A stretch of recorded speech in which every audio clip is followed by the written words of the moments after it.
Student and friends, हम लोग last chapter पढ़ेंगे यूरोप का राष्ट्रवाद का, बिहार बोर्ड का क्लास 10वीं का। और लास्ट में क्या था? हंगरी। तो हम लोग क्या पढ़ेंगे बच्चों? हंगरी। तो हंगरी का राष्ट्रवाद, तो देखिए हंगरी, तो हंगरी का राष्ट्रवाद, इसमें सबसे पहले आपको ध्यान रखना है कि हंगरी की राजधानी कहाँ है। तो हंगरी की राजधानी बुडापेस्ट है। बिहार बोर्ड में कई बार पूछ चुका है ऑब्जेक्टिव में। तो बच्चों हंगरी की राजधानी क्या हो गया? बुडापेस्ट। हमेशा याद रखिएगा, ठीक है। हंगरी पर भी उसी का शासन था, ऑस्ट्रिया का। मतलब एक कह सकते हैं कि जो ऑस्ट्रिया था 1815 से 1848 तक किसी को नहीं कुछ एकीकरण होने दिया। तो हंगरी का राजधानी कहाँ है? बुडापेस्ट। हंगरी में दो ऐसे नेता हुए, कोसुत और फ्रांडिक, कोसुत और फ्रांसीसी डिक, कोसुत और फ्रांसीसी डिक, दो ऐसे नेता तैयार हुए जो हंगरी को एकीकरण करने में सपोर्ट किए, ठीक है। तो कोसुत और फ्रांसीसी, ये जो कोसुत है ये वर्गहीन समाज को, मतलब क्या था, ऊपर से जो भी आया, ऊपर भी संदेश, तो कुछ लोगों को पता नहीं होता था वो, तो उन लोगों को हम लोग वर्गहीन मतलब एक क्लास लेस का समाज के रूप में जानते थे। वर्गहीन समाज, वर्गहीन समाज का मतलब हो गया उनको सरकारी चीज़ या राजतंत्र कुछ भी हो उससे उनकी पूरी जानकारी ना हो, एक अलग कटे हुए रहते थे। तो उनको ये सुधार करने के लिए कोसुत ने शुरुआत किया। तो वर्गहीन समाज का, अब ये कहा कि ये वर्गहीन मतलब लोकतांत्रिक विचारों के समर्थक थे बच्चों, लोकतांत्रिक विचारों का समर्थक थे।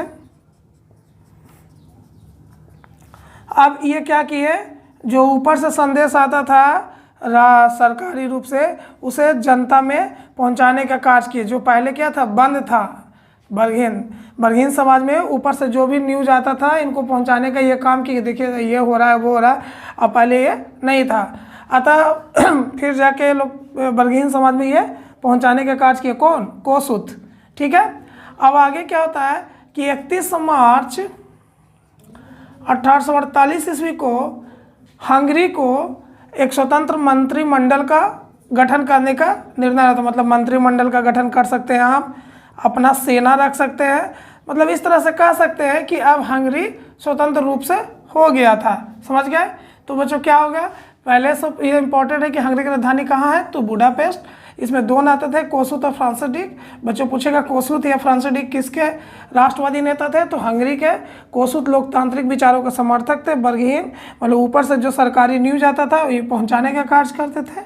और पहले क्या था, ऐसा नहीं था कि ऊपर से जितना भी न्यूज, मतलब इनकी जानकारी का अभाव रहता था, ये अलग छटे हुए रहते थे। कुछ भाग लोग होते हैं ना जो सरकारी नियम कानून पता नहीं, अलग छटे हुए रहते हैं, इस तरह से थे।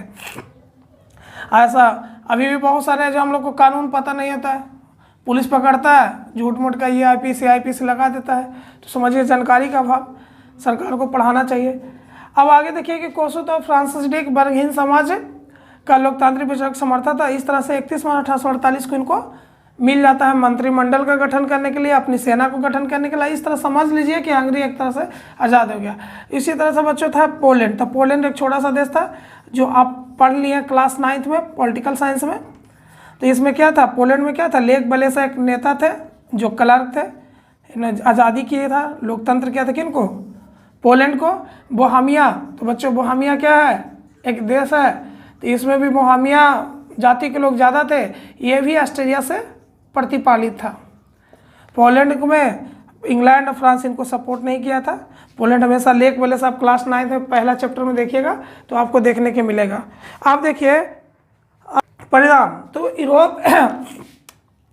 जो यूरोप का राष्ट्रवाद आप लोग पढ़े, यूरोप का राष्ट्रवाद, उसका परिणाम देखिए, रिजल्ट क्या क्या हुआ। तो यूरोप का राष्ट्रवाद का परिणाम, तो पहला बच्चों क्या है, सब इंक न चल रहा है। तो यूरोप का राष्ट्रवाद पहला क्या हुआ कि आपको तो पहला जर्मनी, इटली, ये सारे देश में क्या हुआ, एकीकरण हुआ। तो एकीकरण होने का सबसे श्रेय किसको जाता है, फ्रांस का, कि फ्रांस की क्रांति से ही सब कुछ सब में संभव हुआ। जर्मनी, इटली, हंगरी सभी का एकीकरण हुआ। अब अपने देश के लिए, अपने राष्ट्र के लिए वहाँ के लोग मर मिटने के लिए तैयार थे, मतलब राष्ट्र हित के लिए, मतलब राष्ट्र जरूरी है। इस तरह की यूरोप में भावना आ गई कि राष्ट्र हित के लिए मरने लगे हम, कुछ भी हो जाए, मतलब कुछ भी कर सकते हैं राष्ट्र के लिए। यूरोप में ऐसा है, यही यूरोप के होने के कारण राष्ट्र में कुछ भी करता है। यही यूरोप होने के कारण अब यहाँ धीरे धीरे एकीकरण होना शुरू हुआ। अब एक बहुत बड़ी बात है, औद्योगिक क्रांति आई। बच्चों बताइए, औद्योगिक क्रांति सर्वप्रथम कब हुआ था? तो औद्योगिक क्रांति सर्वप्रथम इंग्लैंड में हुआ था, याद रखिएगा। औद्योगिक क्रांति सर्वप्रथम इंग्लैंड में हुआ था। यही जो औद्योगिक क्रांति है, हम एक्सप्लेन नहीं करेंगे ज़्यादा, 10th में जितना पढ़ना उतना ही बताएंगे। औद्योगिक क्रांति के कारण यूरोप के देशों ने हम लोग को एशिया, दक्षिण अफ्रीका को चुना और यहाँ आके अपना उपनिवेश बनाया और क्या किया? शासन करना शुरू किया। आया व्यापार करने दक्षिण अफ्रीका, आया व्यापार करने और धीरे धीरे अपना उपनिवेश बनाना शुरू किया। और उपनिवेश में तो जानते ही हैं 2 तरह का होता है, एक आपका उपनिवेश में उस पर अधिकार करता है, एक होता है साम्राज्यवाद,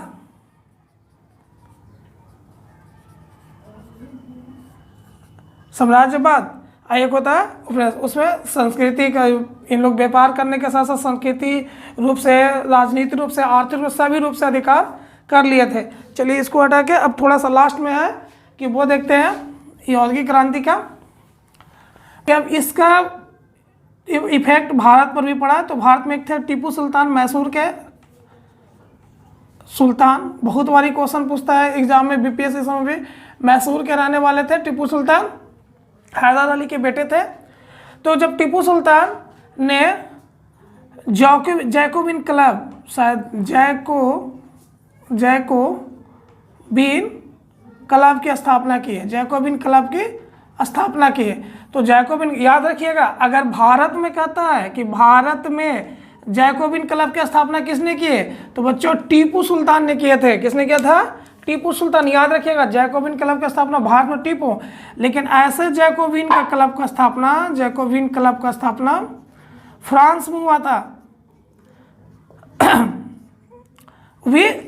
जैकोबिन का स्थापना फ्रांस में हुआ था और जैकोबिन नहीं किया था। याद रखिएगा, जैकोबिन नाम कहते हैं, इनके करने का तरीका हिंसावादी था, इसलिए उनको अपने देश में बहुत सुधार किए थे और अंत में सरकार ना चाहते भी इनको फांसी दिया था, क्योंकि इनका तरीका हिंसात्मक था।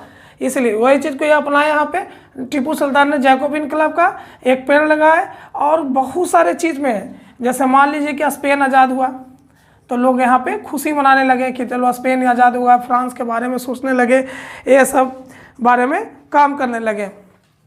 कि स्पेन आज़ाद हो गया था, कब हुआ था? 1823 में। 1823 में भारत, 23 में स्पेन आज़ाद हुआ तो खुशी मनाने लगे।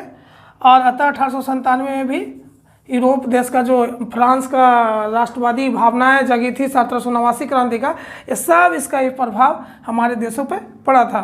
ठीक है, समझ गए? तो सारा देश को हमारे देशों पर पड़ा था। एक बार थोड़ा सा सुन लीजिए कि यूरोप में, तो अब क्या हुआ कि यूरोप का जो राष्ट्रवाद का भारत पर क्या प्रभाव पड़ा, तो देख लिए। अब तो यूरोप खुद अपने एकीकरण कर लिया, और जब एकीकरण कर लिया तो बोला बिजनेस कैसे करेंगे। जब बिजनेस क्या करेंगे, तो इंग्लैंड पहले से ही था, व्यापार, औद्योगिक क्रांति वहाँ हुआ। अपने क्या, अब देखिए भाई, बिजनेस व्यापार क्या होता है, कच्चा माल की ज़रूरत होता है और बेचने के लिए बाजार चाहिए, तो खुद बनाइएगा, खुद कितना करिएगा। तो इन्होंने दक्षिण अफ्रीका पे और एशिया पर, महादेश पे, अपने छोटे छोटे बहुत सारे देशों पर अधिकार करना शुरू कर दिया था।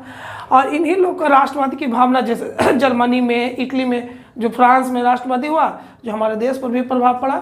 जैसे टीपू सुल्तान ने जैकोबिन क्लब की स्थापना की थी भारत में, पूछेगा भारत में जैकोबिन क्लब का स्थापना किसने किया था, तो टीपू सुल्तान ने, जो मैसूर का शासक थे, हैदर अली के पुत्र थे। समझ गए? और बच्चों ये चैप्टर समाप्त हो गया। इनसे जो भी प्रश्न आपको पूछना है तो कमेंट में कर दे। जो भी और पीडीएफ चाहिए, मतलब जो भी ऑब्जेक्टिव या लॉन्ग या शॉर्ट क्वेश्चन आंसर पीडीएफ रूप में, या जो नहीं आता है तो उसको वीडियो बनाने कहिएगा, तो उस क्वेश्चन को बढ़िया से लिख के हम आपको बना देंगे। और अगर पीडीएफ खोजिएगा तो पीडीएफ भी बना के दे देंगे।